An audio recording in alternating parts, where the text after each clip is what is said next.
누가복음 말씀을 시작을 합니다. 욥기 말씀을 이제 1년여에 가까운 시간을 욥기 말씀을 하는데요. 여러분 다시 한번 얘기하지만 욥기 말씀을 여러분들이 수시로 보세요. 이제 여러분들의 인생을 돌아보세요. 거기 안에 인생이 들어있습니다.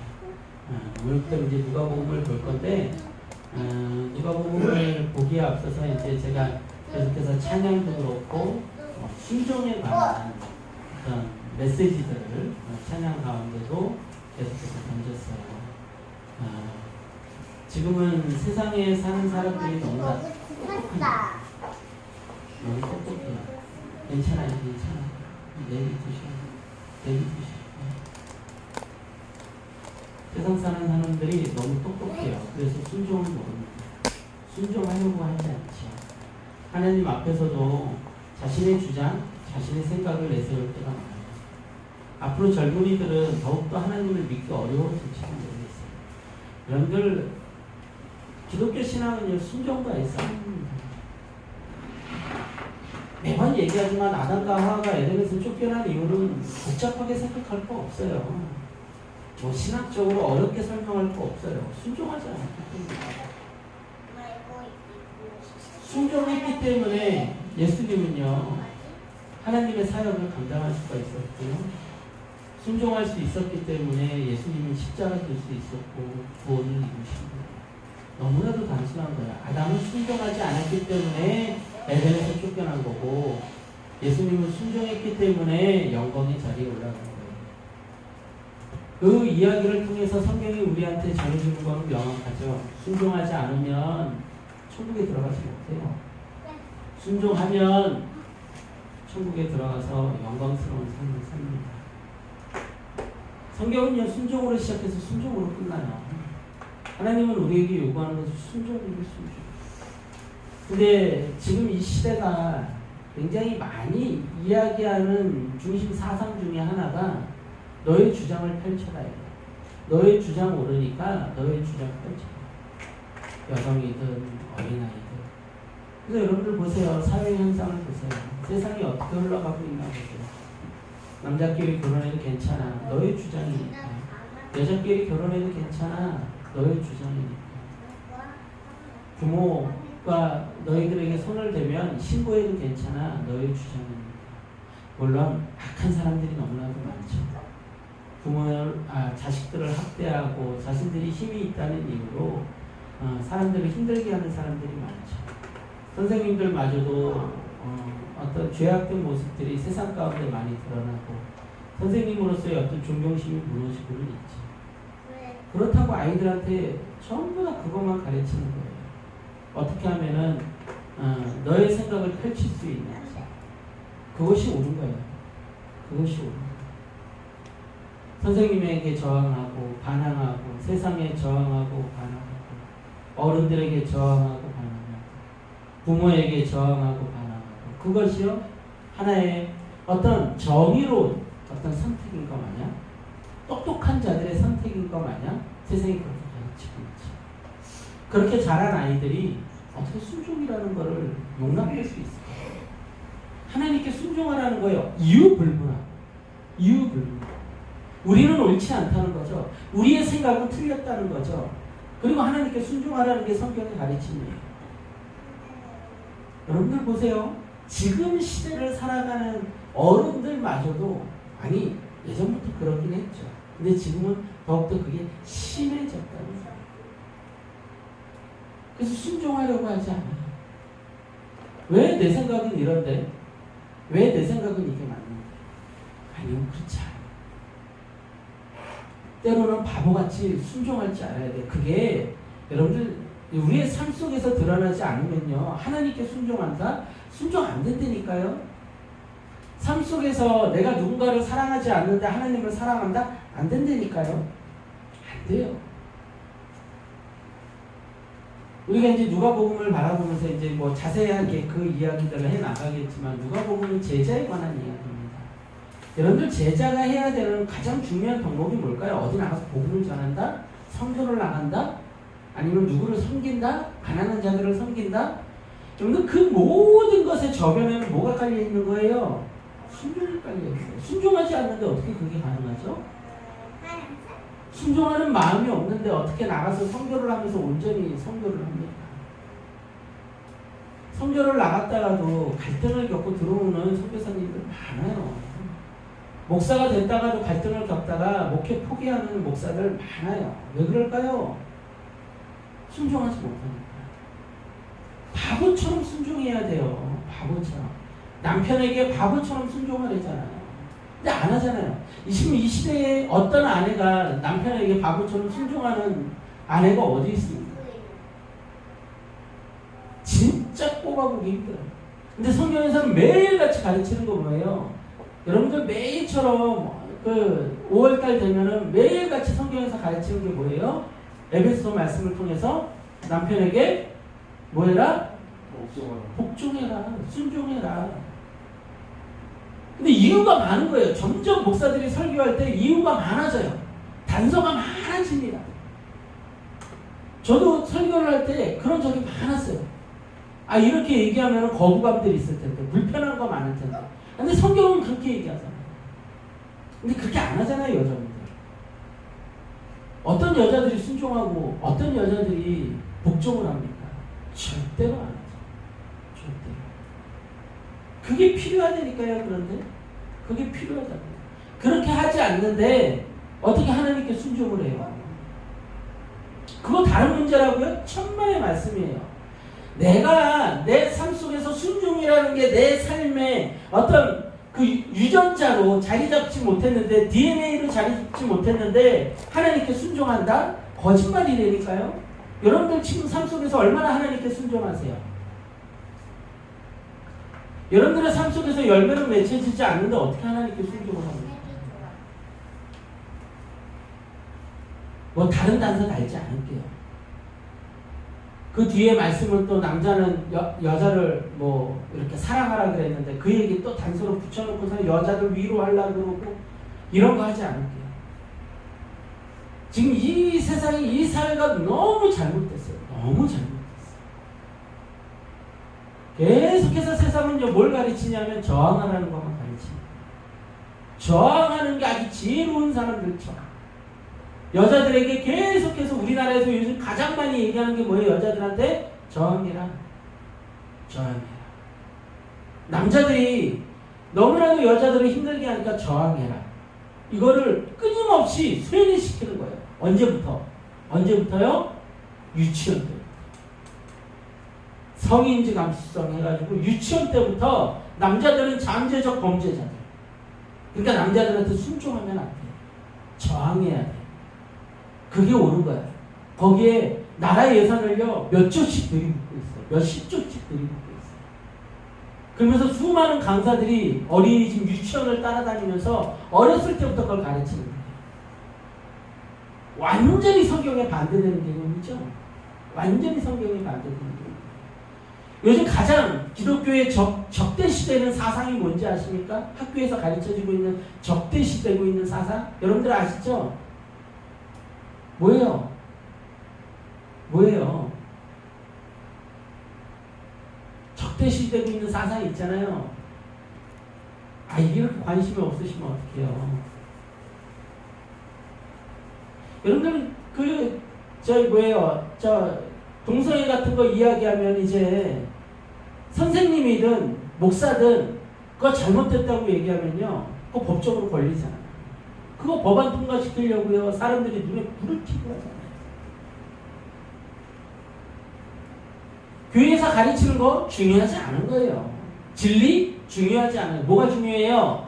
뭐가 중요해요? 사람의 인권, 너희들의 주장, 너희들의 생각, 포스트 모더니즘, 너희들이 배우고 너희들이 주장하는 것들 다 평등해. 그러니까 너희들 얘기하는 게 다 옳아. 그러니까 서로 인정해 줘야 돼. 굉장히 멋있어 보이죠. 굉장히 멋있어 보여. 그러면서 기독교인들에게 뭐라고 얘기합니까? 편협하다고 얘기하죠. 어떻게 구원이 기독교에만 있어? 편협하다고 얘기하죠. 근데 거기에 대해서 기독교인들이 한마디도 못하는 거예요.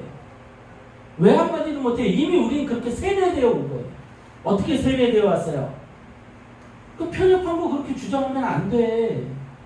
안 돼. 서로 존중하고 서로 평등한 건데 서로 존중해야지. 이거에 어렸을 때부터 쇠뇌되어 온 거예요. 그래서 어른이 된 다음에 기독교에서 자기네만 구원이 있다는데 이거 너무 편협한 거 아니야? 그러면 맞아. 그러면은 저희 천주교에서 부처님 오신 날 현수막 걸고서는 부처님 오신 날을 축하합니다 현수막 걸고 불교에서 예수 기쁘다 구주 오셨네 현수막 걸고 하면 멋지다고 박수 쳐주는 거죠.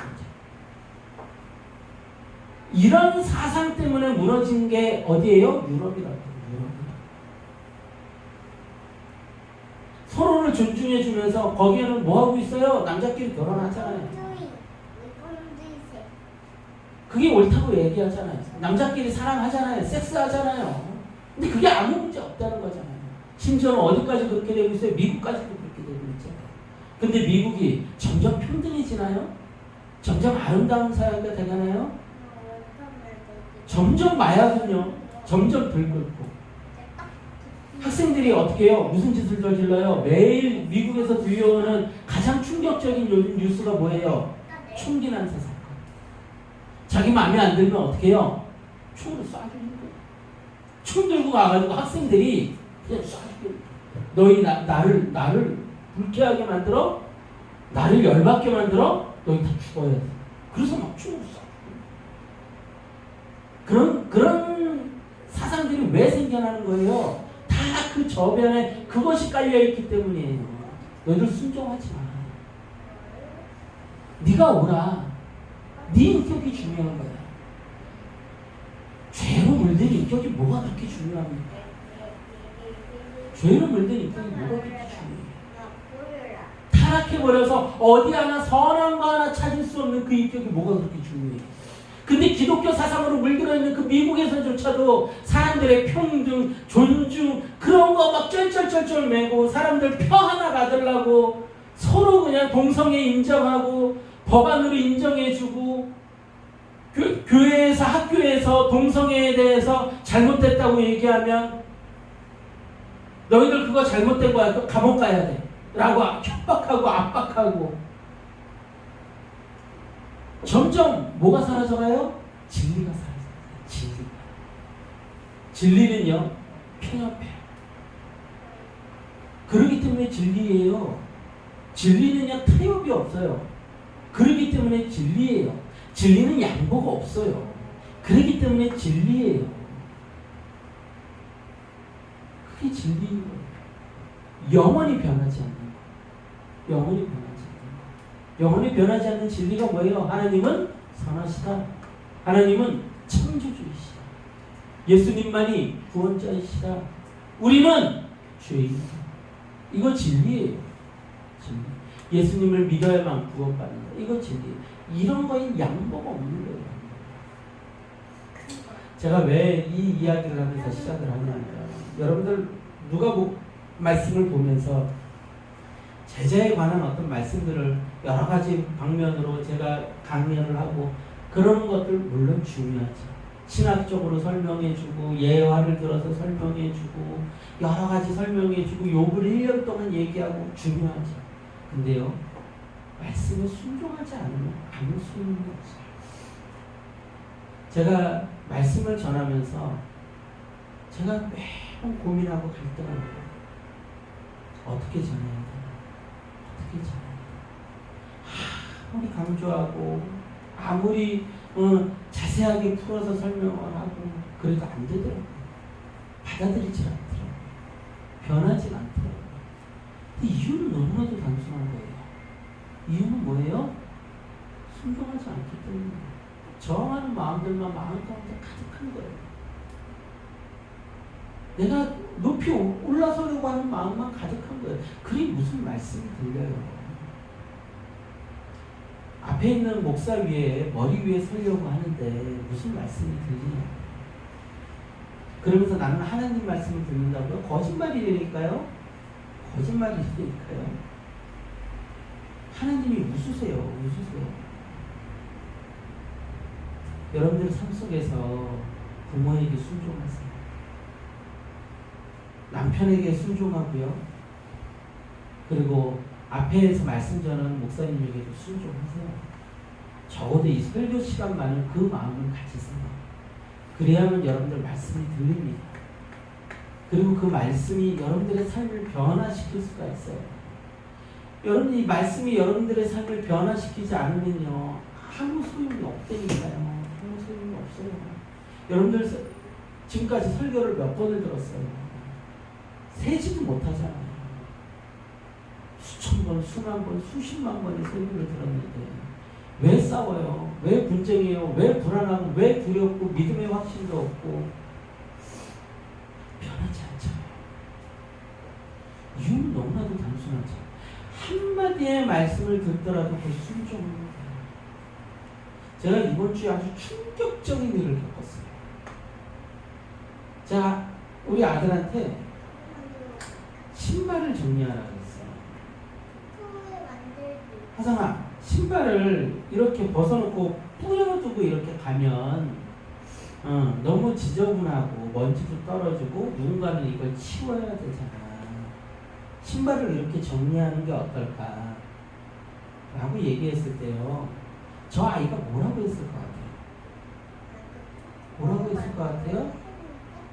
네 라고 했어요. 그게 아이더라고요. 그래서 예수님께서 뭐라고 했냐면 어린아이처럼 되라고. 네 라고. 이유가 필요 없어요. 그거 왜 그래야 돼? 그럴 수도 있지. 아무 이유가 필요 없었어요. 그리고 네 하더라고요. 그 다음날 무슨 일이 벌어졌는지 아세요? 그 다음날 제가 그걸 또 강조하지 않았어요. 그리고 집에 들어와가지고 어느 때와 같이 아이의 가방을 내려놓고 제 그 핸드폰을 꺼내서 가방을 안에다 넣고 양말을 벗고 밖에 다 나왔어요. 그랬더니 이 아이가 그 신발을 정리를 해놓은 거예요. 이거구나. 이거구나.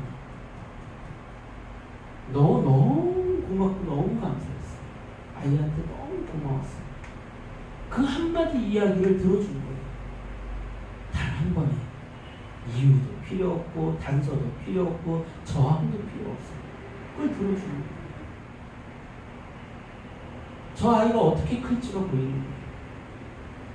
때로는 고집도 부리고 때로는 자기 주장을 막 내세울 때도 있죠. 그런데 적어도 어른들처럼 그렇게 지저분하지 않아요. 부모에게 순종할지. 여러분들, 우리가 말씀 앞에 그 모습으로 서야 돼요. 어린아이와 같은 모습. 하나님이 이야기하시는 내가 돼야죠. 그리고 그게 그 다음날, 그 다음날이 아니라 그 순간 바로 내 삶에 드러나야죠. 그래야 살 수 있다니까. 그러니까 누가 칭찬을 해줘요? 누가 기뻐해요? 아버지가. 너무 이뻐요. 그게 뭐 얼마나 대단한 일이라고. 그걸로 인해서 제가 부자가 됐어요. 그걸로 인해서 뭐 제 명예가 올라갔어요. 그걸로 인해서 뉴스에 나왔어요. 그걸로 인해 가지고 뭐 제가 건강해졌어요. 그걸로 인해서 제가 배불러졌어요. 그거 아니거든요. 근데 그 어떤 때보다도 기쁜 거예요. 행복한 거예요. 이 아이가 내 말에 순종해줘요. 여러분들, 하나님이 여러분들의 삶에 기뻐하시는 거, 영광 받으시는 거 대단한 거 아니에요. 대단한 거 아니라고요. 말씀을 듣고 순종하는 것, 거기에 하나님은 기뻐하신다고요. 얘가 나를 믿는구나. 얘가 나에게 순종하는구나. 얘가 나를 인정하는구나. 제가 저 아이한테 너무나도 기뻐가지고요. 저 아이가 해달라는 거 마음껏 해준 거예요. 마음껏.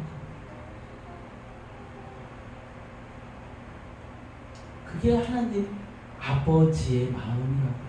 어리석게들 살지 마세요. 얼마나 더 좀 분명하게 얘기를 할까요? 하나님, 나 이거 필요해요. 저거 필요해요. 하나님, 나 이렇게 됐으면 좋겠어요. 저렇게 됐으면 좋겠어요. 평생을 기도했는데 그렇게 됐어요? 왜 안 됐을까요? 너무나도 쉽죠? 순종 안 했으니까. 순종 안 했어요. 순종하면 아버지가 알아서 들어주신다니까. 더 많은 걸로 주신다니까요. 더 많이 사랑해 주신다니까요. 근데 순종을 하나도 하지 않고는 맨날 나 이거 필요해. 나 이거 줘. 나 저거 사줘. 주나요? 주나요? 안 그런다니까요. 안 그런다니까요. 또 어리석은 짓 좀 하지 마세요. 어리석은 짓. 자, 이제 우리가 제자에 관한 이야기를 우리가 할 거예요. 누가복음 언제 끝날지 모르겠어요. 누가복음도 굉장히 길어요. 굉장히 길어서 언제 끝날지 모르겠어요. 그리고 저는 누가복음을 굉장히 좋아해요. 굉장히 제가 처음부터 끝까지 강의했던 말씀이 누가복음이에요. 제가 전도사였어요. 누가복음을 붙들고 얼마나 씨름하고 얼마나 고민했는지 몰라요. 왜 고민을 했냐면 누구도 제자에 관한 그 포인트를 가지고 누가복음을 해석하는 게 없어요. 제가 여러분들 그 칼럼에다가 제가 하나 적어온 게 있는데 그게 네이버에다가 누가복음이라고 치면 뜨는 여러 가지 이렇게 누가복음에 대한 해석들이에요. 그런데 이제 뭐 위키 무슨 백과 뭐 무슨 백과 뭐 이렇게 해가지고 뭐 이렇게 누가복음에 대한 설명들 이렇게 돼 있더라고요. 뭐 그 신학적인 해석도 있고 뭐 일반적인 해석도 있고 여러 가지가 있는데 제가 오늘 이 컬럼에 이렇게 적어온 거는 카톨릭에서 한 겁니다.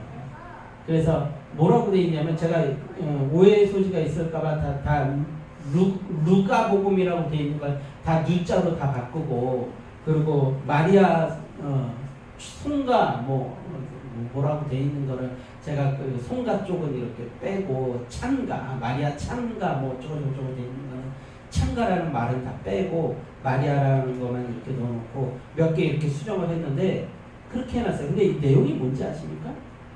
뭐라고 돼 있냐면 누가복음이 민중에 대해서 약하고 가난하고 배고프고 이런 자들에 대해서 어떻게 자신의 권리를 주장하고 어떻게 자신의 생각을 펼쳐나가야지에 대해서 적어놓은 말씀이 누가복음이라고 기가 막히게 그대로 제가 적어왔어요. 그 누가복음 안에 있는 이야기 중에서 어떤 과부가 재판관을 찾아가서 자신의 이야기를 하는 장면이 자신의 필요를 요구하는 장면이 등장을 합니다. 그래서 그 재판관을 막 괴롭히죠. 졸라요. 내 억울함 좀 털어달라고. 그때 재판관이 뭐라고 해요? 내가 하나님도 무서워하지 않지만 내가 이 과부가 너무 귀찮게 하니까 이 사람 들어줘야 되겠다 라고 얘기를 해요. 근데 많은 사람들이 뭐라고 얘기를 하냐면 여기서 이제 그렇게 얘기를 하고 있어요. 많은 사람들이 이 이야기를 가지고 하나님 앞에 열심히 기도하고 하나님 앞에 인내하면 열매가 있게 될 거라고 가르치는데 그런 가르침이 아니다. 누가복음 전체의 가르침에서처럼 이거는 자신들의 권리를 저항하며 주장하며 이렇게 요구하면 얻을 수 있다는 것을 가르치고 있는 겁니다. 그렇게 가르치고 있어요. 이 카톨릭에서. 이 카톨릭에서 많이 하는 게 그런 사회운동 뭐 이런 것들이죠. 굉장히 여러분들 이 누가복음에 대한 해석이 굉장히 다양합니다. 굉장히 다양합니다. 이방인들을 향한 복음이라고 얘기하는 사람들도 있고요. 어떤 한 부분들을 이야기를 해서. 그래서 제가 이 누가복음을 가지고요. 엄청 시름을 많이 했었어요. 그러면서 교수님들 찾아가서 대학원 시절에 이야기도 해보고 누가복음에 이런 내용들이 제자에 관한 내용들 아닙니까?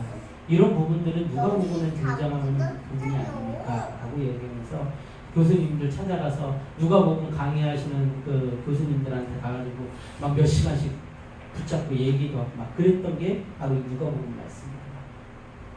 제자에 관한 가장 분명한 말씀이 누가복음 말씀입니다. 그래서 여러분들 누가복음을 들을 때 순종하는 마음이 없으면요 이거 아무리 제가 1년 붙들고 강의를 해도요 여러분들 아무 쓸모가 없으니까 여러분들 아무 변화도 일어나지 않아요. 제발 여러분들 순종하는 마음으로 말씀을 듣기를 소망합니다. 아멘. 오늘 누가복음 서론 시간이라 좀 서론이 좀 길었어요. 말 그대로 서론이에요 오늘은. 그래서 서론이 좀 기니까 여러분 이해해 주실 수 있었으면 좋겠고요. 여러분들 사복음서는요 같은 듯 다른 말씀이죠. 같은 사건이 네 복음서에 다 기록되어 있기도 합니다. 대표적인 게 오병이어 사건이에요. 오병이어 사건은 네 복음서에 동일하게 적혀 있습니다. 근데 어떤 사건들은 각각의 복음서에만 등장하는 사건들이 있어요. 예를 들어서 뭐 이제 우리가 누가복음을 보면서 보겠지만 뭐 사가랴와 마리아가 만나가지고 이렇게 만나는 장면, 뭐 이런 장면들, 시므온이 등장하는 장면들, 뭐 이런 장면들은 누가복음에만 등장하는 장면들이에요. 그리고 유일하게 누가복음에서만 첫 번째 장면에서 성령에 관한 소개가 계속해서 이루어져요. 이런 것들은 각자 복음서가 가지고 있는 어떤 특징들이죠. 그래서 이런 특징들을 알지 못하면 복음서를 정확하게 이해하지 못합니다. 마태복음에서 분명 내가 이거 읽었는데 왜 여기 마가복음에서 또 나오지? 마가복음에서 읽었는데 왜 누가복음에서 또 나오지? 이러면서 헷갈려하면서 보는 거예요. 마태복음에서 예수님이 십자가에서 죽으셨는데 마가복음에서 또 죽으시네. 뭐 이러면서 처음 읽는 사람들은 착각하게 되는 거죠. 그런 게 아니라 이 사복음서는요, 그 기록 목적에 따라 그 의미가 달라지기 때문이에요. 그 의미를 가장 분명히 이해할 수 있는 것이 수신자에 대한 이해입니다. 여러분들, 같은 사랑에 대해서 누군가에게 편지를 쓴다고 한번 해봅시다. 누군가에게 쓴 편지를 발견을 했어요. 근데 그 편지의 내용을 정확하게 이해를 하려면 가장 좋은 방법은요, 그게 누구에게 쓰여졌는지를 보면은 정확하게 이해할 수가 있어요. 뭐 연인에게는 사랑에 관한 이야기를 어떻게 쓸까요? 연인에게는 어떻게 써요? 저 달을 보니 당신의 아름다운 얼굴이 떠오르는 하면서 막 이렇게 편지를 쓰겠죠. 그런데 그냥 자기 아들에게 사랑에 관해서 자기 아들에게 사랑한다고 쓸 때는 어떻게 써요? 저 달을 보니 너의 얼굴이 아름다워 보이는구나 이렇게 쓰지 않잖아요. 그죠? 아들에게 쓸 때는 어떻게 써요? 달은 이렇게 저 달만큼 너는 참 아름다워 뭐 이렇게 쓰겠죠. 그러니까 수신자에 따라서 같은 사랑에 대해서 표현을 하더라도 그 내용이 굉장히 달라지고 표현 방법도 달라지고 다가가는 메시지의 전달성도 굉장히 달라지겠죠. 그것처럼 수신자를 이해하는 것이 굉장히 중요해요. 그래서 제가 사복음서에 대해서 설명을 할 때 꼭 제가 설명을 하는 게 뭐예요? 그 수신자들이에요. 누구를 대상으로 쓰여진 것인가. 그것을 정확하게 알면 이 성경에 대한 이해가 분명해집니다. 이 사복음서 또한 수신자에 대한 이해가 그 복음서를 이해하는 중요한 키가 된다는 것이죠. 그래서 먼저 이제 오늘 마태복음, 마가복음, 누가복음, 요한복음에 대해서 이게 수신자에 대해서 어떻게 이해를 해야 될까? 어떤 시선을 가지고 이해를 해야 되는가? 어떤 안경을 쓰고 봐야 되는가? 거기에 대해서 오늘 정확하게 다시 한번 좀 디테일하게 설명을 해줄 거예요. 이렇게 다시는 설명 안 합니다. 오늘 잘 들으세요. 제가 가끔 확인하죠. 마태복음은 누구를 대상으로 쓰여졌다고요?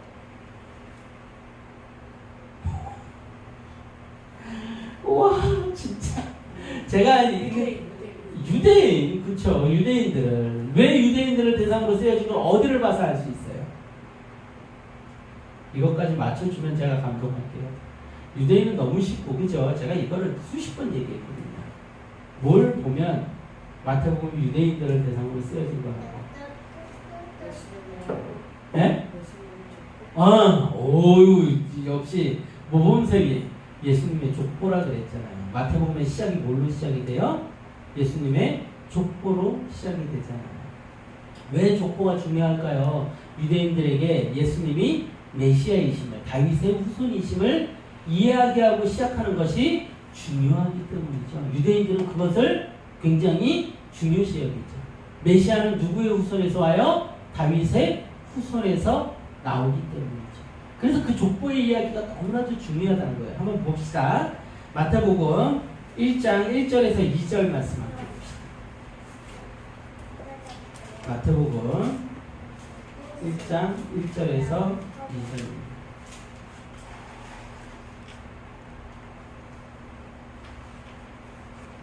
자, 제가 공독할게요. 아브라함과 다윗의 자손 예수 그리스도의 계보라. 아브라함이 이삭을 낳고 이삭은 야곱을 낳고 야곱은 유다와 그의 형제들을 낳고 이렇게 시작이 된단 말이에요. 이렇게 시작하는 이유가 뭐라고요? 이 말씀이 유대인들을 대상으로 해서 쓰여졌기 때문이죠. 그래서 이 족보에 대한 강조가 중요하다고요. 16절에 뭐라고 돼 있어요? 16절 야곱은 마리아의 남편 요셉을 낳았으니 마리아에게서 그리스도라 칭하는 예수가 나시니라. 이렇게 족보의 이야기가 마무리가 돼요. 이거를 통해서 유대인들에게 예수님이 다윗의 후손이며 예수님이 메시아이심을 강조하기 위해서 기록이 되었다는 것이죠. 예수님의 정통성에 대해서 다루고 있는 거죠. 또 여러분들 산상순에서 보면 산상순이 어디에만 정확하게 산상순이라는 표현을 쓸 수 있는 말씀은 마태복음이 유일합니다. 누가복음에도 산상순에 나온 내용이 등장을 해요. 근데 거기서는 산 위에서 얘기했다고 표현이 등장을 하지 않아요. 그래서 누가복음은 평지복음이라고 이렇게 얘기를 합니다. 그런데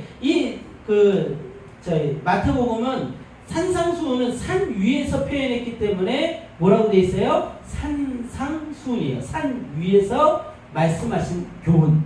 그래서 산상수훈이란 말이에요. 그런데 왜 예수님이 복음서 중에 마태복음에서만 산 위에서 이 산상수훈이 선포됐다고 표현이 될까요? 유대인들은 율법을 어디서 받았어요? 시내산에서 받았다. 그래서 이 산 위에서 예수님이 설파하신 이 새로운 천국 복음의 가치는 산 위에서야 의미가 있는 거예요. 새 율법. 예수님이 얘기하신 새 율법. 완전하게 완성하기 위해서 새롭게 해석해 주시는 그 율법에 대한 그 가치를 강조하기 위해서 산 위에 올라서 예수님이 표현했다고 되어 있단 말이에요. 근데 이 당시에 예수님이 그 말씀을 전했던 것은 산 위가 아니었죠. 그 수많은 사람들이 산 위까지 따라와서 말씀을 들은 것이 아니라 야트막한 언덕 같은 데였던 거예요. 약간 예수님이 돋보일 수 있는 야트막한 언덕. 그런데 그것을 뭐라고 표현했어요? 산 위라고 표현합니다. 왜요? 유대인들에게 이 복음이, 이 교훈이 바로 예수님께서 그 시내산에서 선포되었던 그 율법의 완전한 해석이라는 것을 강조하기 위해서 그렇게 표현이 됐다는 것이죠. 자, 우리 산상수훈의 마지막 장면을 한번 볼까요? 7장 28절에서 29절이에요. 마태복음 7장 28절에서 29절입니다. 자, 이렇게 마무리가 되어 산상수훈이, 자, 제가 공독합니다. 예수께서 이 말씀을 마치시며 무리들이 그의 가르치심에 놀라니 이는 그 가르치시는 것이 권위 있는 자와 같고 그들의 서기관들과 같지 아니함일라라.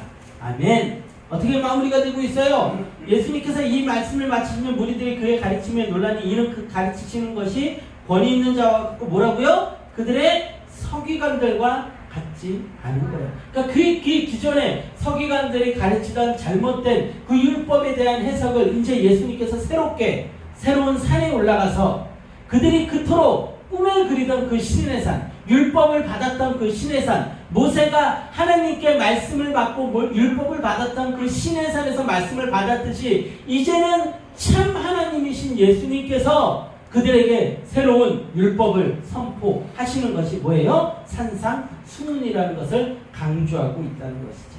그러니까 이 마태복음은 즉 누구를 대상으로 하고 있는 거예요? 예수님의 복음을 예수님의 복음을 전하는 마태복음이 유대인들을 상대로 예수님의 복음을 전하는 말씀임을 알 수가 있다는 것이죠.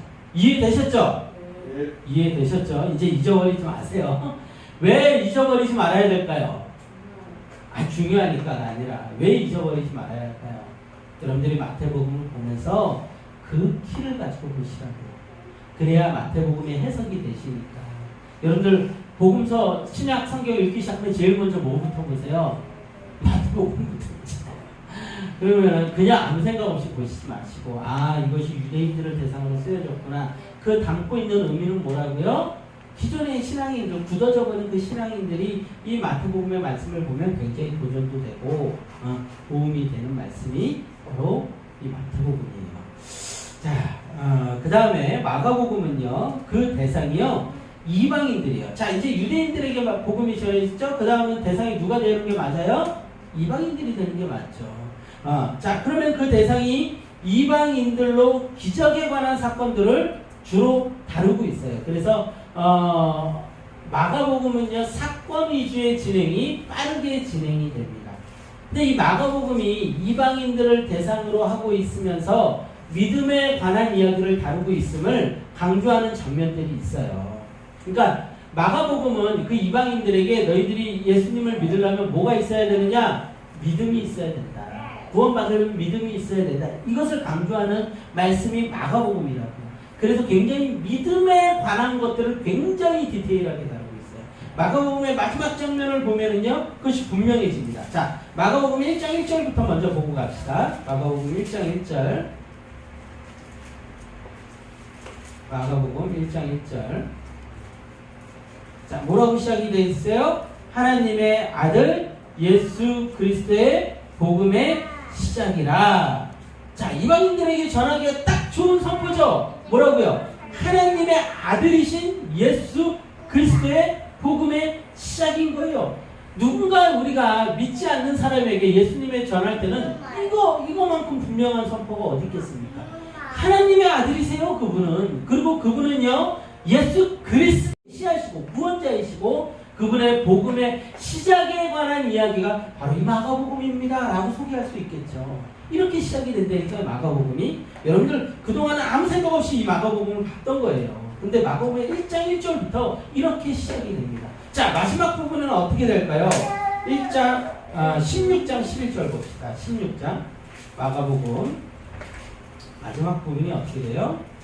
16장 11절입니다. 16장 11절. 자, 제가 봉독합니다. 그들은 예수께서 살아나셨다는 것과 마리아에게 보이셨다는 것을 듣고 뭐라고요? 믿지 아니하니라. 자, 계속 시작됩니다. 13절 같이 봅니다. 시작합니다. 합독합니다. 시작. 두 사람이 가서 남는 제자들에게 알렸으니 역시 믿지 아니하니라. 자, 14절에서 17절은 이렇게 돼 있어요. 그 후에 11제자가 음식 먹을 때 예수께서 그들에게 나타나사 그들의 믿음 없는 것과 마음이 완악한 것을 꾸짖으시니 이는 자기가 살아난 것을 본 자들의 말을 믿지 아니하밀러라. 또 이르시되 너희는 온 천하에 다니며 만민에게 복음을 전파하라. 믿고 세례 받는 사람은 구원을 받을 것이요 믿지 않는 사람은 정죄를 받으리라. 믿는 자들에게는 이런 표적이 따르니니 곧 그들이 내 이름으로 귀신을 쫓아내며 새 방언을 말하며 뱀을 치고 울며 무슨 독을 마실지라도 해를 받지 아니하며 병든 사람의 손을 얹어서 나으리라 하시더라. 뭐에 관해서 강조하고 있어요? 믿음이요. 이렇게 하나님께서 이 수많은 기적들을 이 땅 가운데 이 수많은 증거들을 이 땅 가운데 드러냈는데 이 사건들을 너희들에게 얘기했는데 너희들 왜 믿지 않아? 라고 이방인들에게 얘기합니다. 믿어야만 뭐 받을 수 있다? 구원 받을 수 있다. 이방인들아 들어라. 믿지 않는 사람들, 예수님을 몰랐던 사람들아 들어라. 예수님을 믿으면 구원받고 믿지 않으면 구원받지 못해. 근데 봐봐, 수많은 사람들이 믿지 못했었어. 그래서 그들이 구원받지 못하고 굉장히 힘들어했지. 이 이야기를 누가 하고 어디에서 하고 있는 거예요? 마가복음에서 하고 있다는 것이죠. 자, 20절 마지막으로 우리 함께 합독해볼까요? 20절 시작. 제자들이 나가 복음을 전파할 때 주께서 함께 역사하사 그 따르는 표적으로 말씀을 확실히 증언하시니라. 아멘, 아멘. 자, 즉 예수님의 복음을 믿음으로 받아들여야 함을 강조하고 있고요. 그리고 그 복음이 어떻게 지금 전파되고 있어요? 말씀을 통해서 확실히 증언되어지고 있는 거예요. 자, 그것을 믿으면 구원받고 믿지 않으면 구원받지 못하는 거예요. 그것을 예수님을 모르는 사람들에게 지금 전해주고 있는 거예요. 당신들 말씀을 통해서 예수님이 증언되고 있습니다. 이것을 믿으면요 구원받아요. 근데 수많은 사람들이 믿지 않았었네요. 당신은 믿겠습니까? 라고 우리에게 이야기를 하고 있는 거예요. 믿어라 라고 얘기를 하고 있는 거예요. 자, 그 다음에 요한복음은요 예수님의 신성과 메시아로서의 정체성을 다룸으로써 예수님께서 완전한 구원자이심을 보여주고 있는 것이 바로 요한복음입니다.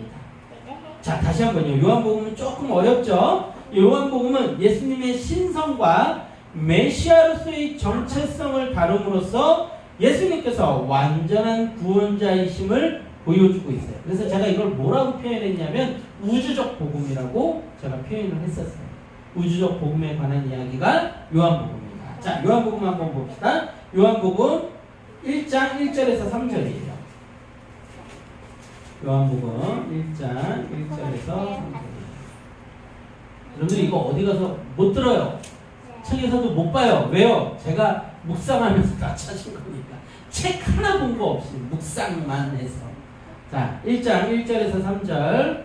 자, 같이 합독해 봅니다. 시작. 태초에 말씀이 계시니라. 이 말씀이 하나님과 함께 계시니 이 말씀은 곧 하나님이시니라. 그가 태초에 하나님과 함께 계셨고 만물이 그 말미암아 지은 바 되었으니 지은 것이 하나도 그가 없이는 된 것이 없느니라. 자, 아멘. 자, 요한복음의 시작이 요한복음의 시작 아주 독특하죠. 어떻게 시작이 되고 있어요? 태초에 말씀이 계셨는데 그 말씀이 결국 누구예요? 예수님. 무엇에 대한 강조일까요?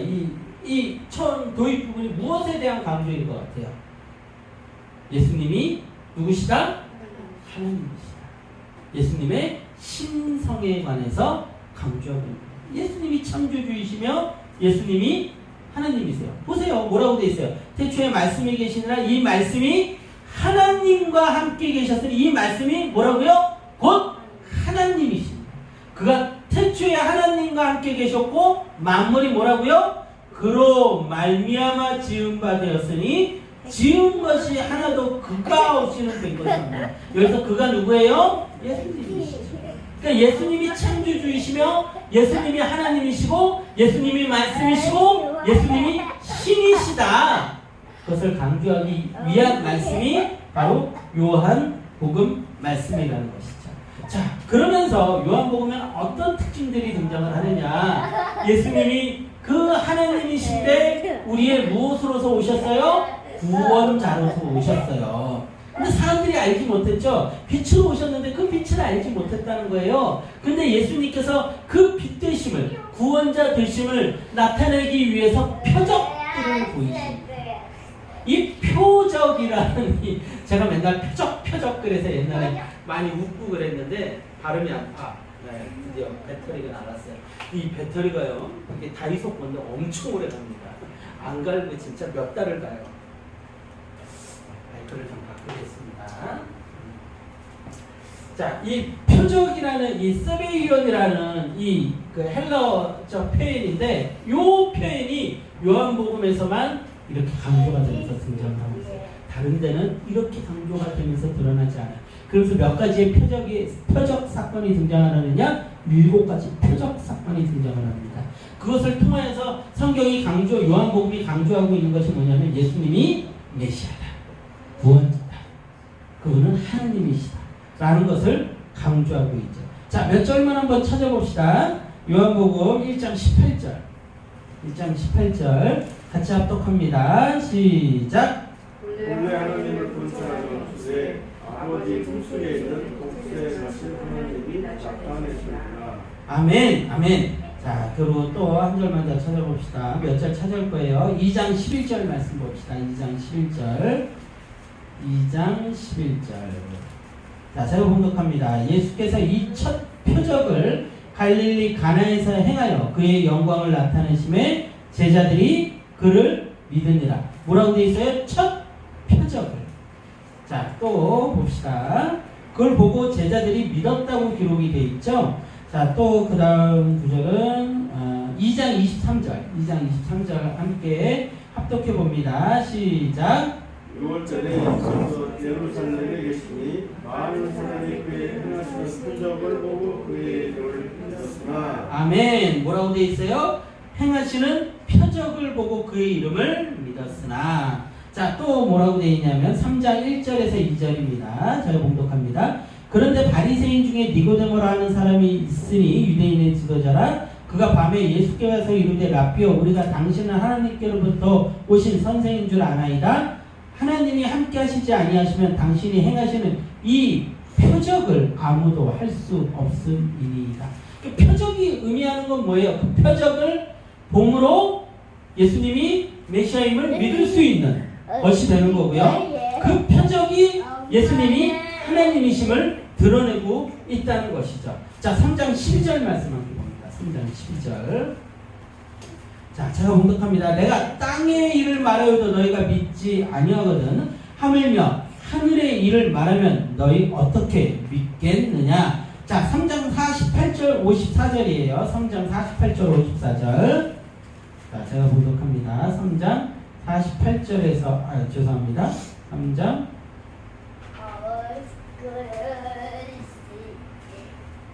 4장 48절에서 54절이에요. 4장 죄송합니다. 4장 48절에서 54절 제가 봉독합니다. 예수께서 이르시되 너희는 표적과 기사를 보지 못하면 도무지 믿지 아니하리라. 신하가 이르되 주여 내 아이가 죽기 전에 내려오소서. 예수께서 이르시되 가라 내 아들이 살아있다 하시니 그 사람이 예수께서 하신 말씀을 믿고 가더니 내려가는 길에서 그 종들이 오다가 만나서 아이가 살아있다 하거늘 그 낫기 시작한 때를 물은즉 어제 7시에 열기가 떨어졌나이다 하는지라. 그의 아버지가 예수께서 내 아들이 살아있다 말씀하신 그때인 줄 알고 자기와 그 온 집안이 다 믿으니라. 이것은 예수께서 유대에서 갈릴리로 오신 후에 행하신 두 번째 표적이니라. 아멘. 아멘.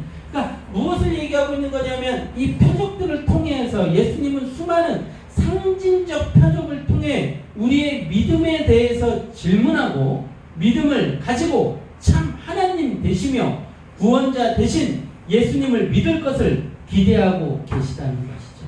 그것이 요한복음의 특징이라는 거예요.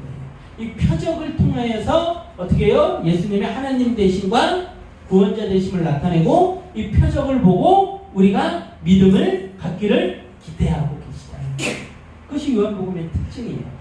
요한복음이 이 표적 사건을 중심으로 요한복음을 쭉 보면서 요한복음 안에서 뭘 발견해야 돼요? 예수님이 하나님이시다. 그리고 예수님은 참 구원자이시다.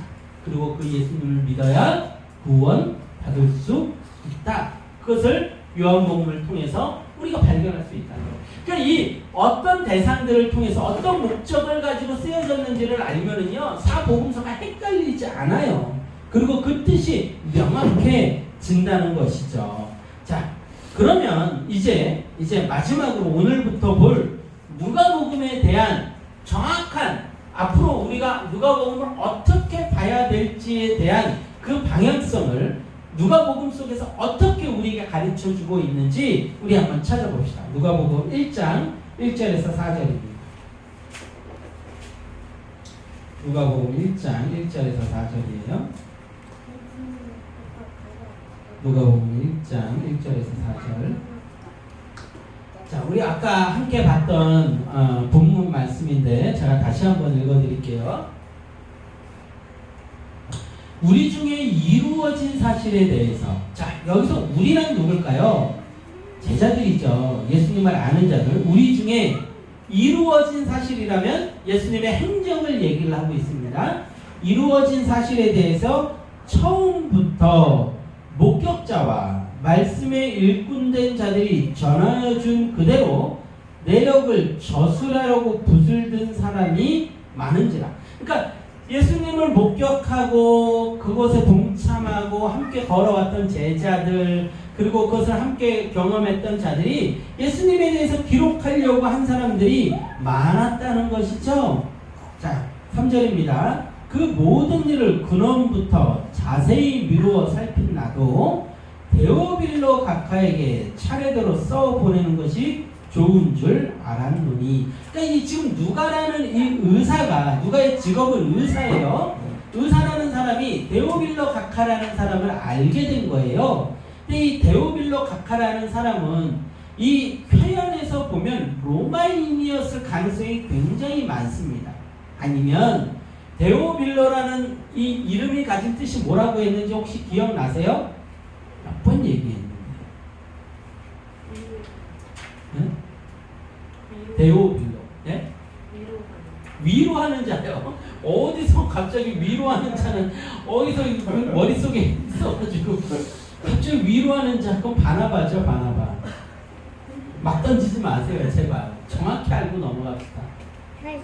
데오빌로는요, 헬라어 테오스 필로스라는 단어의 우리나라식 표현인 거예요. 우리나라 그 개역개정에 테오스 필로스라고 쓰면 이상하잖아요. 그래서 데오빌로라고 한 거예요. 근데 헬라어 성경에는 뭐라고 돼 있어요? 데오스 필로스라고 돼 있어요. 데오스라는 것은 뭐냐면 하나님이라는 뜻이고 필로스는 사랑이라는 뜻입니다. 그러니까 하나님을 사랑하는 카카에게 이렇게 돼 있는 거예요. 근데 누가복음에 똑같은 수신자가 등장하죠. 거기서는 사도행전에 똑같은 수신자가 등장을 해요. 거기서는 네오빌로여라고 돼 있어요. 거기서는 그냥 역격 호칭이라 그래요. 그냥 부를 때 친한 사람을 부를 때 부르는 호칭으로 바뀌어요. 근데 여기서 각하라고 했어요. 그러니까 굉장히 지위가 있는 어떤 사람이었던 것 같아요.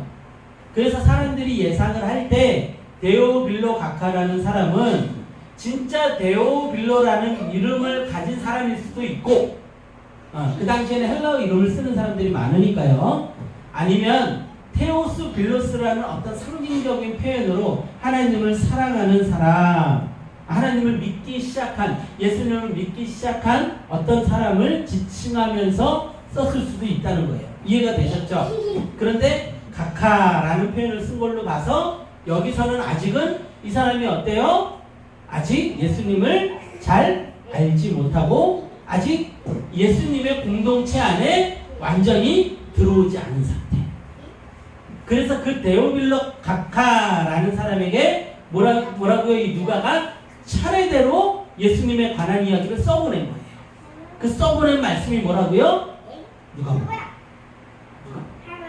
그런데 4절에 보니까 뭐라고 돼 있어요? 이는 각하가 알고 있는 바를 더 확실하게 하려 함이로라. 그러니까 이 데오빌로라는 사람, 예수님을 알기 시작한 그 어떤 사람, 예수님을 믿기 시작한 그 어떤 사람에게 예수님에 관한 이야기를 차례대로 써서 보내면서 예수님에 관한 이야기를 더 확실하게 알게 하기 위해서 쓴 거죠. 그런데 이 누가복음을 받아본 데오빌로 각하라는 사람이 점점 이 누가가 쓴 이 누가복음을 받아보면서 어떻게 했어요? 믿음이 자라간 거예요. 그래서 사도행전에 가서는 더 심도 있는 사도들에 관한 이야기를 누가가 써서 보냈는데 그때는 데오빌로여라고 바뀐 걸로 봐서 이 사람이 누가복음을 읽는 과정 가운데 예수님에 관한 소개를 받는 과정 가운데 무엇이 되었어요? 예수님의 제자가 된 거예요. 이해가 되셨죠? 어떻게 더 잘 설명을 합니까? 그러니까 제가 처음에 얘기했죠. 수신자가 중요하다고요. 누구를 대상으로 있는 자가 중요하다고요. 그래서 누가복음을 해석을 할 때 이게 데오빌로 각하라는 사람에게 쓴 거란 말이에요. 데오빌로 각하가 민중입니까? 가난한 사람이에요? 부족한 사람이에요? 아니란 말이에요. 그런 사람들에게 당신들 이 나라에 저항하십시오. 당신들의 권리를 주장하십시오. 그것을 가르치기 위해서 쓴 말씀이 아니라고요. 왜 가톨릭에서 그렇게 기록을 해놨을까요? 자신들 주장하는 거 끼워 맞추려고. 여러분들 그래서 성경을요 잘 배워야 돼요. 위험하다고요. 어떤 생각을 가진 사람이 어떻게 가르치느냐에 따라 성경을 잘못 배울 수가 있다고요. 성경을요 여러분들 예전에 우리나라 70년대 80년대에 데모할 때는요 이 성경을 그렇게 해석을 했었어요. 예수님은 민중을 위해서 오셨어. 그래서 그때 만들어진 신학이 민중신학이었어요. 흑인들을 위해서 오셨어. 그게 그때 만들어진 신학이 흑인신학이었어요.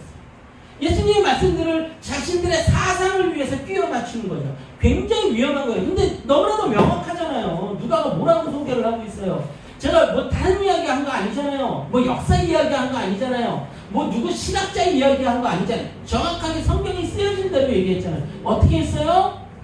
예전부터 있었다. 많은 사람들이 쓰려고 노력을 했었는데 데오빌로 각하여 이제 당신에게 차례대로 제가 써서 보냅니다. 당신이 조금 더 예수님을 깊이 알았으면 해서요. 그렇게 해서 써서 보낸 말씀이 누가복음이라고요. 그래서 그가 제자가 되어가는 과정이 누가복음 안에 있다고요. 지금 누가복음은 누구에 관한 말씀, 누구에게 어떤 포인트를 가지고 보면은 정확하게 해석이 되는 말씀, 제자들에게 쓰는 말씀. 신앙의 체계를 잡아가며 예수님의 제자가 되어가는 사람들이 보면 예수님의 제자가 되어갈 수 있는 말씀. 그래서 이 성경의 이 구조가요 너무 기가 막히잖아요. 처음에 뭐 어떻게 해요? 유대인들, 그 다음에 이방인들, 그 다음에 제자들, 그 다음에 우주적. 너무나도 완벽하잖아요. 기가 막히죠. 여러분들 이 누가복음은 그런 시선을 가지고 성경을 봐야 돼요. 성격과 기록 목적이 앞에 아주 단순하고 명확하게 담겨져 있다는 것이죠. 예수님을 알기 시작한 그 어떤 누구에게 그 알고 있는 바를 확실하게 알게 하여 성숙한 예수님의 제자로 양육하는 것이 누가복음의 목적입니다. 그럼 누가복음을 어떻게 보면 정확하게 다 해석이 될까요? 예수님의 제자가 되는 길을 찾는 말씀으로 보면 정확하게 이해가 되죠. 누가복음이 되게 어려워요. 여러분들 사복음서 중에서 한 장의 분량이 제일 긴 게 누가복음이에요.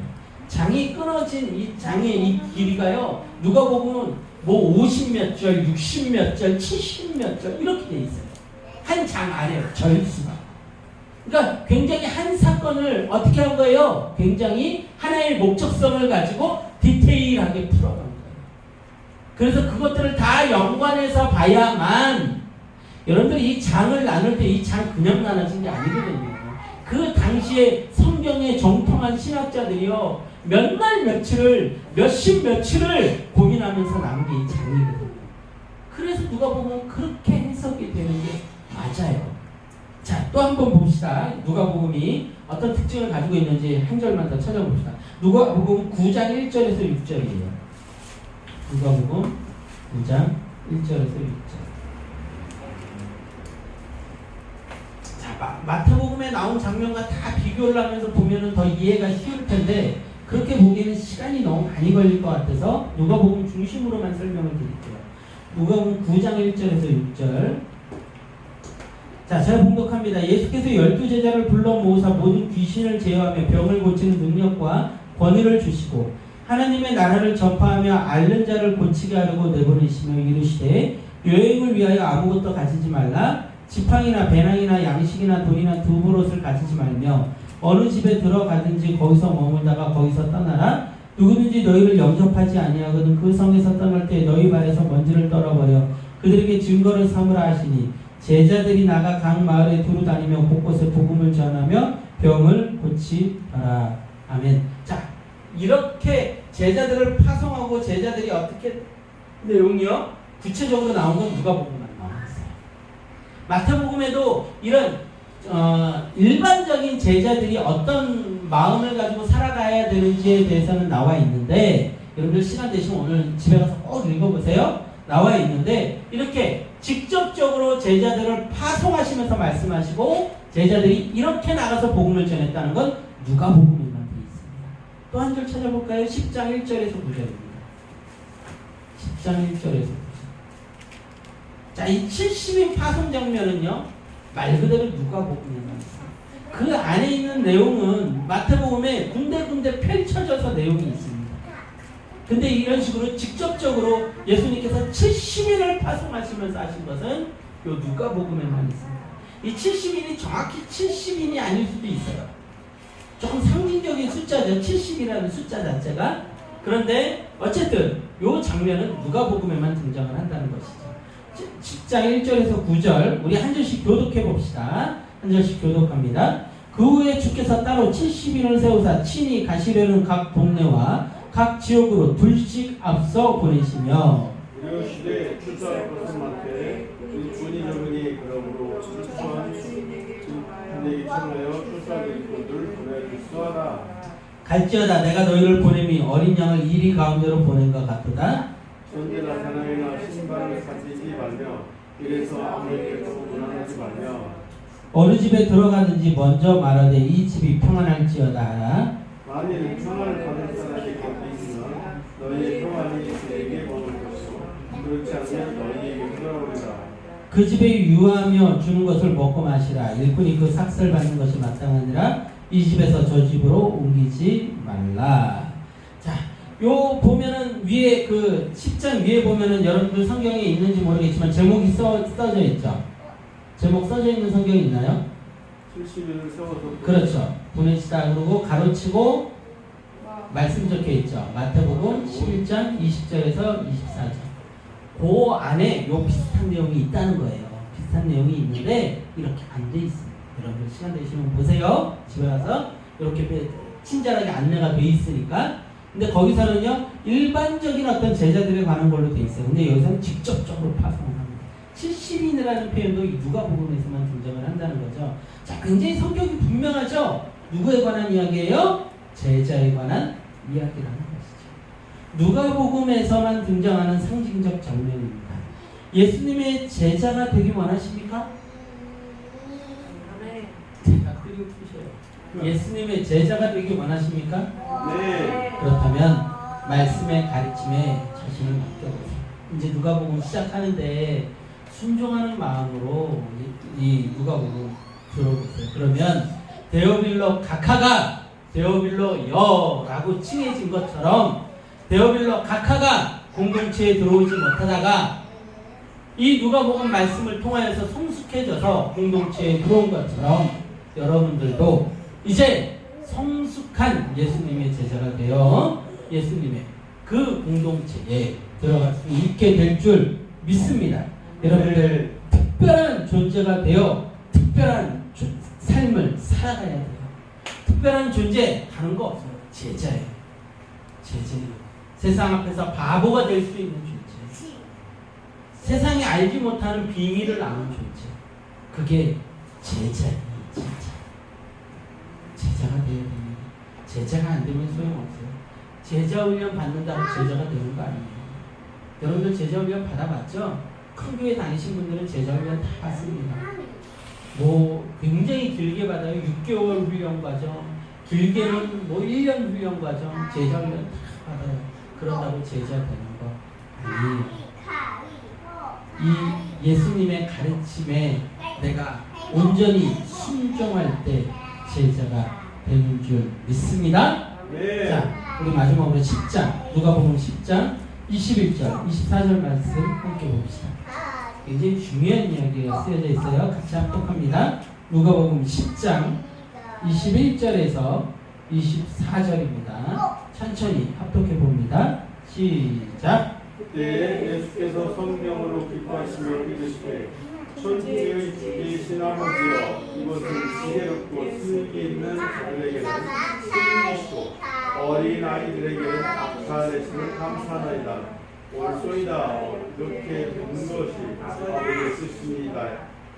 내 아버지께서 모든 것을 내게 주셨으니 아버지 외에는 아들이 누군지 아는 자가 없고 아들과 또 아들의 소원대로 계시를 받는 자 위에는 아버지가 누구인지 아는 자가 없나이다 하시고 제자들을 돌아보시며 조용히 이르시되 너희가 보는 것을 보는 눈은 복이도다. 내가 너희에게 말하노니 많은 선지자와 임금이 너희가 보는 바를 보고자 하였으니 보지 못하였으며 너희가 듣는 바를 듣고자 하였으니 듣지 못하였느니라. 아멘. 네. 아멘. 자, 제자들이요 나가서 복음을 전하고 예수님의 사역을 행하고 왔는데요. 뒷부분으로 돌아온 거예요. 왔는데 막 귀신들이 굴복하고 막 사탄이 막 넘어지고 하는 것들을 막 그 영적인 그 놀라운 일들을 경험하고 왔죠. 막 기뻐가지고 예수님 앞에 왔더니 예수님께서 그들을 보시면서 같이 기뻐하셨어요. 같이 기뻐하시고 예수님께서 뭐라고 얘기했어요? 너희들이 본 그것을 보는 눈은 복되다는 거예요. 아무나 볼 수 있는 것이 아니라는 거예요. 수많은 지혜로운 자들이 수많은 이 땅을 살아갔던 자들이 그것을 보기 원했지만 봤어요? 못 봤어요? 못 봤어요. 못 봤어요. 누구만 봐요? 누구만 봐요? 순종하는 자. 순종하는 자. 누구만 봐요? 제자. 제자만 봐요. 제자만 봐요. 특별한 것을 경험하고 싶으냐? 특별한 존재가 되고 싶으냐? 그러면 말씀을 보고 그 이야기를 하고 있는 거예요. 여러분들에게 다시 한번 말씀드립니다. 특별한 존재가 되고 싶으세요? 돈 번다고 되지 않아요. 내가 나 자랑한다고 되지 않아요. 나 높이려고 한다고 되지 않아요. 나 왕년에 이렇게 싸움 잘했어. 나 왕년에 주먹 좀 썼어. 나 왕년에 돈 좀 벌었어. 나 왕년에 이렇게 똑똑했어. 나 왕년에 이렇게 좋은 대학 나왔어. 나 왕년에 아무리 자랑해봐야 특별한 사람 되지 않아요. 정말 특별한 존재가 되고 싶습니까? 그러면 순종하고 예수님의 제자가 되십시오. 하늘에서 저 사단이 굴복하여 떨어지는 모습을 여러분들이 보게 될 겁니다. 귀신이 굴복하고 병든 자가 나으며 안진뱅이가 일어나는 모습을 여러분들이 보게 될 겁니다. 예수님의 제자가 되는 여러분들이 되길 소망합니다. 찬양하고 기도합시다. 정말 예배는 나의